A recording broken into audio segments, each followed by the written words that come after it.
Hello beauties, welcome to my channel Jan. আৰু আজি মই আপোনালোকৰ বাবে এটা নতুন ৰেমেডি লৈ আহিছো হেয়াৰ ফলৰ বাবে। আৰু আপোনালোকে দেখিছে মোৰো বহুতখিনি হেয়াৰ ফল হৈছে, মইতো পুৰা টাকলু হৈ গৈছো। তো গতিকে এইবিলাক উল্টা পুল্টা বস্তুটো এটা ব্যৱহাৰ কৰি লাভ নাই, কাৰণ মই ব্যৱহাৰ কৰি চাইছো একো ফল পোৱা নাই। তো গতিকে ঘৰচীয়া বস্তুবিলাকে কৰিম। তো আপোনালোকে যোৱা ভিডিঅ'টোত দেখা পাইছিলে মেথি আৰু কালজিৰাৰ সৈতে মই এটা ৰেমেডি বনাইছিলোঁ হেয়াৰ অইল। আৰু আজি এটা নেক্সট বেলেগ মই এটা অইল বনাম। তো আপোনালোকক দেখাম, আপোনালোকে চাব, নিজে একবাৰ ট্ৰাই কৰি চাব। আৰু শুনক, আপোনালোকে ডাইৰেক্ট ট্ৰাই নকৰিব একদম নিজৰ চুলিত, অলপমান কাণৰ কাষতে তলত দিগি এনে চাব, যদি বোলে হয় আপোনালোকৰ শ্বুট কৰিছে তেতিয়াহ'লে কৰিব। কাৰণ বহুতকে কিছুমান হোম ৰেমেডিৰ বস্তুবিলাকে শ্বুট নকৰে ন, সেইকাৰণে। গতিকে বলক ভিডিঅ'টো চাওঁ কেনেকৈ বনাইছোঁ, আৰু লগতে ভিডিঅ'টো লাইক কমেণ্ট শ্বেয়াৰ কৰাৰ লগতে মোৰ চেনেলটো ছাবস্ক্ৰাইব কৰি দিব। তেতিয়াহে আপোনালোকে নতুন নতুন সদায় ভিডিঅ' পাই থাকিব। মোৰ চেনেলটোৰ জৰিয়তে আপোনালোকৰ বাবে এনেকুৱা ভিডিঅ' মই লৈ আহি থাকিম। গতিকে বলক চাওঁ। এয়া মই লৈছোঁ 5-6টামান আমলখি, আমলা বহুতে আমলখি বুলি ক'লে আকৌ বুজিও নাপায় নহয় আজিকালি। এইকেইটা আমলা, হিন্দীত আমলা কয় আৰু অসমীয়াত কয় আমলখি। লৈছোঁ আৰু মই এইকেইটা শুকায়ে গৈছে প্ৰায়, বহুত দিন আগতে আনি কেনে থৈ দিছিলোঁ, তো শুকাই গৈছে। আপোনালোকে একদম ফ্ৰেছ ল'ব ধুনীয়াকৈ। আৰু মই এটা আইনাৰ এনেকুৱা সৰু এটা বটল লৈ লৈছোঁ, বটল এনেকুৱা টেমা এটা লৈ লৈছোঁ। আইনাৰ বটলত বনালে ভাল। তো ইয়াত দেখিছে নহয়, মই ধুনীয়াকৈ গোটেইকেইটা এটা পিচ পিচ কৰি কেনে কাটি ল'ম। আপোনালোকে যদি সেই ৰুকনিত যদি ৰুকি লয় নহয় তেতিয়া বেছি ভাল হয়। কিন্তু আৰু ইমান সৰু সৰু এই আমলাকেইটা আৰু ক'ত আৰু ৰুকিব, কাৰণ যিকেইটা হাইব্ৰিড প্ৰজাতিৰ কিছুমান থাকে ন আমলাকেইটা, বহুত ডাঙৰ ডাঙৰ, সেইবিলাক ৰুকিবলৈ ভাল। কিন্তু এই সৰু সৰু টিকলুকেইটা দেশীকেইটা নোৱাৰি যে, মই দেশী আমলাই লৈছোঁ বাৰু। গতিকে ধুনীয়াকৈ আপোনালোকে কাটি ল'ব, পিচ পিচ কৰি ল'ব। আৰু যোনে এনেকৈ ৰুকনিত ৰুকি ল'ব বিচাৰে ৰুকিও ল'ব পাৰে। এনেকৈ গোটেইখিনি কাটি কেনে এনেকৈ বটলটোত ভৰাই ল'ব।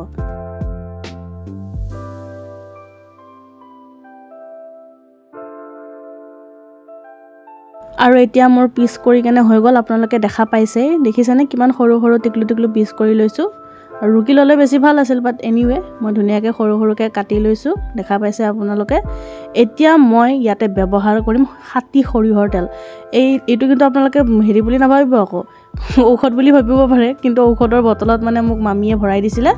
মামীহঁতৰ নিজৰ এনেকুৱা খেতি আছে ন বেহাৰৰ, তো তাৰে খাটি সৰিয়হৰ তেল দিছিলে। তো এইটোৱে মই ব্যৱহাৰ কৰিম। খাটি সৰিয়হৰ তেল আমাৰ হেয়াৰৰ কাৰণে ভাল, বিশেষকৈ আমি যিহেতুকে নৰ্থ ইষ্টত থাকোঁ ন, নৰ্থ ইষ্টৰ ফালে, সেইকাৰণে ভাল বুলি কয়। আৰু নাৰিকলৰ তেলতকৈ সৰিয়হৰ তেল বেছি বোলে বেনিফিট।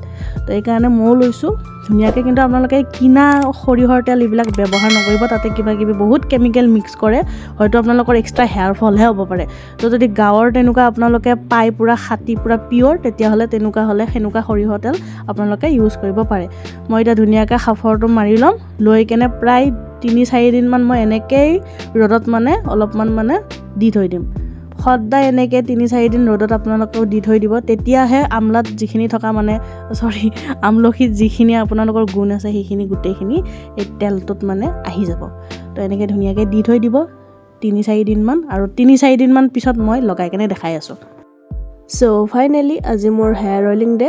আজি ছেটাৰডে হয়। মই যদি হেয়াৰ অইলিং কৰিব লগা হয় তেতিয়াহ'লে মই ছেটাৰডে টু ছানডে কৰোঁ। আৰু ফাৰ্ষ্ট অফ অল মই এতিয়া ধুনীয়াকৈ চুলিখিনি চুচি ল'ম, যাতে কোনো ধৰণৰ জোঁট নাথাকে চুলিখিনিত। আপোনালোকেও ঠিক এনেদৰে চুলিখিনি চুচি ল'ব।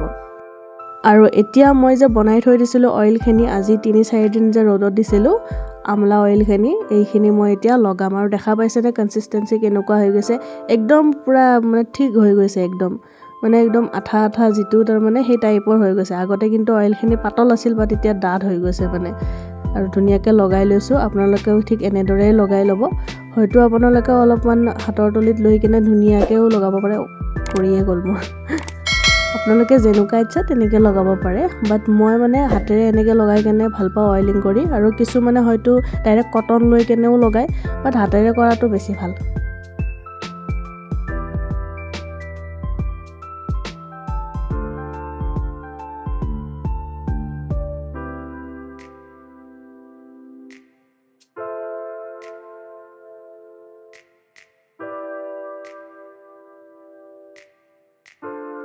আৰু এতিয়া মোৰ অইলিং কৰা হৈ গ'ল ফাইনেলি।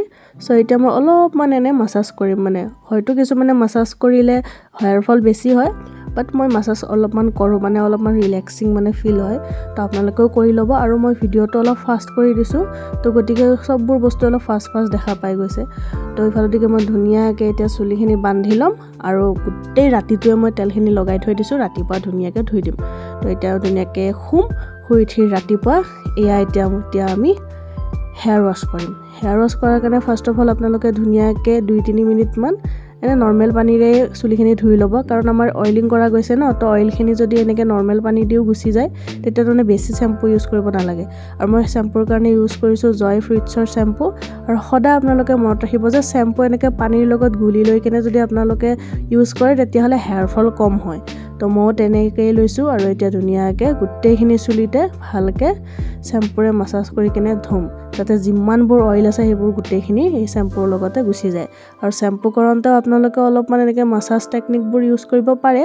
কিন্তু এনেকৈ মাছাজ টেকনিকবোৰ ইউজ কৰিলে মানে অলপ হেয়াৰ ফল হোৱাৰ চান্স থাকে তো সেইকাৰণে নকৰিলেও হ'ব 5-6 মিনিটমান ধুনীয়াকৈ শ্যাম্পু কৰাৰ পিছত এয়া আমাৰ অইলখিনি গোটেইখিনি গুচি গ'ল আৰু এতিয়া মই ধুনীয়াকৈ এখন গামোচা লৈছোঁ আৰু গামোচাৰে চুলিখিনি ভালদৰে মুচি কিনে শুকুৱাই ল'ম আপোনালোকে কিন্তু হেয়াৰ ড্ৰায়াৰ ইউজ নকৰিব যদি হেয়াৰ ড্ৰায়াৰ ইউজ কৰে তেতিয়াহ'লে এইবিলাক চুলি সৰা সমস্যা অলপ বেছিহে হয় তো নৰ্মেলিয়ে তাৰমানে চুলিখিনি শুকুৱাবলৈ চেষ্টা কৰিব মই 70 to 80% চুলিখিনি শুকাই লৈছোঁ দেন তাৰপিছত মই এতিয়া হেয়াৰ চিৰাম ব্যৱহাৰ কৰিম আৰু হেয়াৰ চিৰামৰ বাবে মই লৈছোঁ ষ্ট্ৰিক্ট হেয়াৰ চিৰাম আপোনালোকে নিজৰ ইচ্ছা অনুযায়ী যিকোনো হেয়াৰ চিৰাম ল'ব পাৰে মই হেয়াৰ চিৰামটোৰ 2-3 টোপমান লৈছোঁ আপোনালোকৰ যিমানখিনি চুলিৰ লেন্থ যিমানখিনি দীঘল চুলি থাকে বা চুটি চুলি থাকে সেই অনুযায়ী আপোনালোকে ইউজ কৰিব পাৰে আৰু হেয়াৰ চিৰাম আপোনালোকে মেবি ইউজ কৰিবয়ে কাৰণ কিয় জানেনে বহুতে ভাবে কি হেয়াৰ চিৰাম ইউজ নকৰিলেও হয় এইবোৰতো কেমিকেল হয় আমি কেমিকেল বস্তু ইউজ কৰোৱে তো গতিকে হেয়াৰ চিৰামটো আপোনালোকৰ মানে হেয়াৰ কেয়াৰ ৰুটিনত ইনক্লুড কৰিলে বেছি ভাল হয় যিহেতুকে আমাৰ হেয়াৰ ৰিলেটেড প্ৰব্লেম খুব বেছি তো আপোনালোকে ধুনীয়াকৈ স্কেল্পত নলগাব বাট বাকী যিখিনি চুলি আছে সেইখিনি ধুনীয়াকৈ লগাব ইয়াৰ পৰা মই ষ্টাৰ্ট কৰি আছোঁ এই ৰুটিনটো ফ'ল' কৰিব কাৰণ মোৰো বহুত হেয়াৰ ফল হৈছে তো ফাইনেলি আশা কৰিছোঁ আপোনালোকে এই ভিডিঅ'টো চাই বহুত বেছি হেল্পফুল হ'ল তো গতিকে মোৰ ভিডিঅ'টো লাইক কমেণ্ট শ্বেয়াৰ কৰাৰ লগতে মোৰ চেনেলটো যেন ছাবস্ক্ৰাইব কৰি দিয়ে আজিলৈ আহিছোঁ tata bye bye love you guys